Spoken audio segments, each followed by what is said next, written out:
बिस्मिल्लाहिर्रहमानिर्रहीम। मेरा नाम डॉक्टर नासिर अब्बास और मैं पीडियाट्रिक हेमेटोलॉजिस्ट ऑन्कोलॉजिस्ट हूँ और हेड करूँ bone marrow transplant unit children hospital Lahore. आज हम जिस टॉपिक पे बात करेंगे वो है बच्चों में खून की कमी।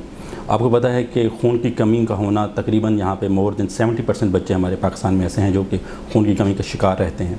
वजूहात उसकी मुख्तलिफ हो सकती हैं मगर अक्सर बच्चे खून की कमी का शिकार हैं।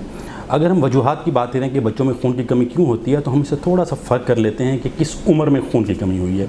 वो बच्चे जिनको खून की कमी पहले ज़िंदगी के पहले ही 3-4 माह में हो जाती है उनमें कोई ना कोई अमूमन बीमारी होती है कि अगर पहले 3-4 माह में खून की कमी हो गई है तो हमें ज़्यादा इन्वेस्टिगेट करना चाहिए और ज़रा टेस्ट करा के देखना चाहिए कि खुदा ना खास्ता कोई पैदाइशी मसला तो नहीं है कि क्यों इतनी जल्दी खून की कमी हो गई है अगर पहले 3-4 माह में हो गई है।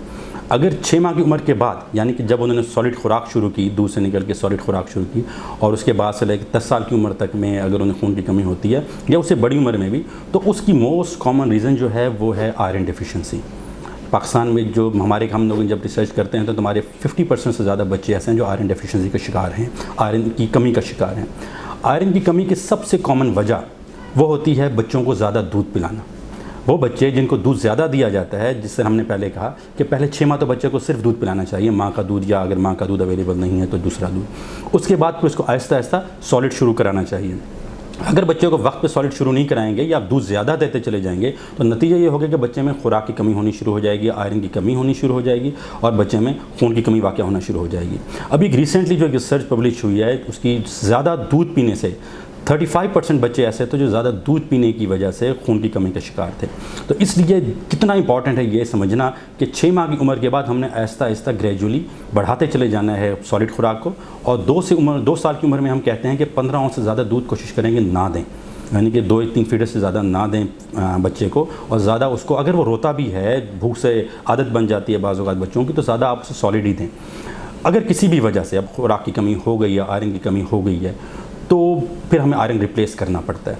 आयरन हम मुंह से भी दे सकते हैं, सिरप फॉर्म में भी दे सकते हैं, लेकिन वो भी हम लोगों की रिसर्च देखती है कि तकरीबन 22% बच्चे ऐसे हैं जिनको मुंह से बाज़ों का जब हम सिरप देते हैं उसका असर नहीं आता और अगर खून की बहुत ज़्यादा कमी हो जाए और तो उसकी वजह से फिर हमें IV आयरन देना पड़ जाता है।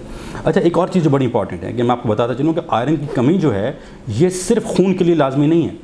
खून की कमी की होने से नुकसानात और शो होते हैं कि बच्चों की ग्रोथ कम होनी शुरू हो जाती है, बच्चा जहनी तौर पे कमज़ोर होना शुरू हो जाता है, बच्चे में चिड़चिड़ापन आना शुरू हो जाता है और ये कमी बाज़ों का सारी ज़िंदगी लेट एज तक रहती है।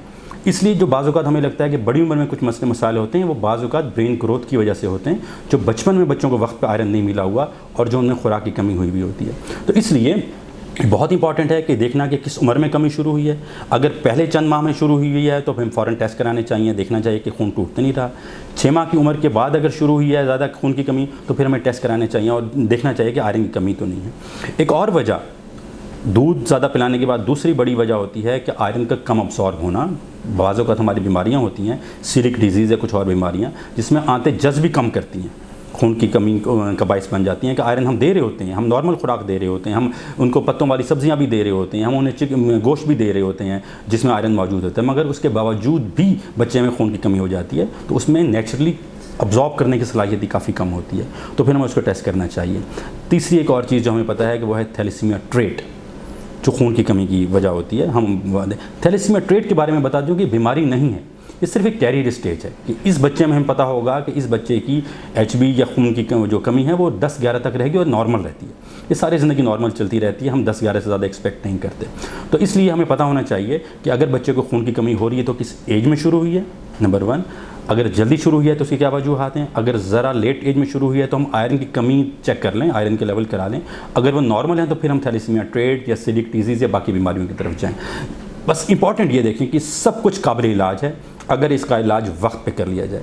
अगर खुदा ना खास्ता किसी वजह से हम बच्चे की खून की कमी को वक्त पे दूर ना कर सकें तो इसके लाइफ लॉन्ग इफ़ेक्ट्स रहते हैं और बाज़ औक़ात ये कमी के नुकसानात सारी ज़िंदगी महसूस किए जा सकते हैं। Thank you.